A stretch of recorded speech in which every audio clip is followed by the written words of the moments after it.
مسافر دغه دعا رب العالمین قبلې او د مسافر دعا رب العالمین د دې وجه نه قبلې چې د مسافر په زړه کې رحم وي، څنګه چې جناب نبی کریم صلی الله علیه وسلم فرمایي د دریو کسانو دعا رب العالمین قبلې. یو پای کې مظلوم دی، بیمار دی او مسافر دی. مسافر دعا الله قبلې. ولی رب العالمین قبلې؟ ځکه د مسافر په زړه کې رحم وي، او چې کله د مسلمان په زړه کې رحم وي د هغې دعا رب العالمین قبلې. زما د پندو مسافرۍ ژوند دا ډېر سخت ژوند دی، دا آسان ژوند نه دی. د مسافرۍ په ژوند کې به ګاډي وي، سهولیات به وي، هر څیز به موجود وي. زموږ د پاکستان شانتې به نه وي چې کله بجلي شته او کله نشته، او روزانه چې کوم دی د مهنګایي او اواز لګېدلی دی. دا څیزونه بار ملکونو کې به نه وي، ښه سهولیات، هر څیز به ښه مهیا وي.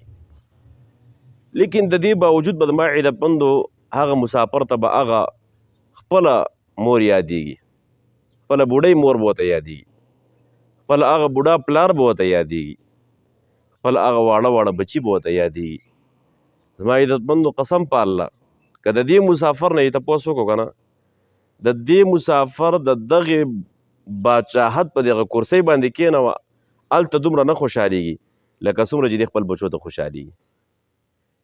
د هغه ځای هغه هوارو کوڅو ته نه خوشحالېږي لکه څنګه چې د خپلې علاقې دغې خړو کوڅو ته خوشحالېږي. زما عزتمندو فرمایي که نه، جناب نبی کریم صلی الله علیه وسلم چې کله مکې مکرمې نه هجرت شروع کو، دغه کافرانو د ظلم نه تنګ راغی او د الله په حکم روان شو. وایي چې کله دې د غار سور نه کوز شو او تلو او د مکې د هوا رالله، د دواړو جهانو سردار محمد رسول الله صلی الله علیه وسلم داسې ورته وکتله او د نبی علیه صلات وسلام د سترګو مبارکو نه اوښکې روانې شوې، تر دې پورې چې نبی علیه صلات وسلام ای زما د ابا جان کو کلیه، ای زما د نیکه کلیه، په هغه کلي پسې د هغه زما د پندو حضور صلی الله علیه وسلم د سترګو مبارکو نه اوښکې روانې شوې. او ځکه جناب نبی کریم صلی الله علیه وسلم فرمایي حب الوطن من الایمان. نبی علیه السلام فرمایي د خپل ملک سره او د خپل علاقې سره محبت ساتل دا د ایمان جز دی.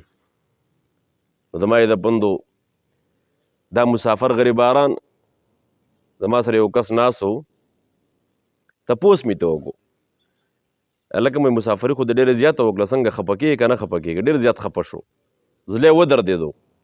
زما د پندو اسان کار خو نه دی.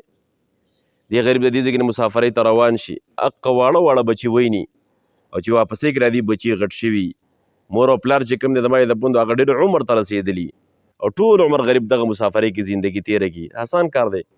او په دې کې زما د پندو موږ بیا د مسافرو نه ګیله کوو. قسم دی د دونه ګیلې مه کوئ، په دو باندې رحم وکئ، د دونه ګیلې مه کوئ. په معمولي سپری باندې چې کوم دی دومره ګیلتې تاسو وکړئ چې بیا ټول کال 2 کاله بیا د غریب سره خبرې نه کوئ. دا ظلم دی د هغه سره، دا زیاتی دی د هغې سره. هغه باندې رحم وکئ، په خپل ځان باندې راوله، تب به د خپل علاقې نه 2 ورځې بار تېرې کړې.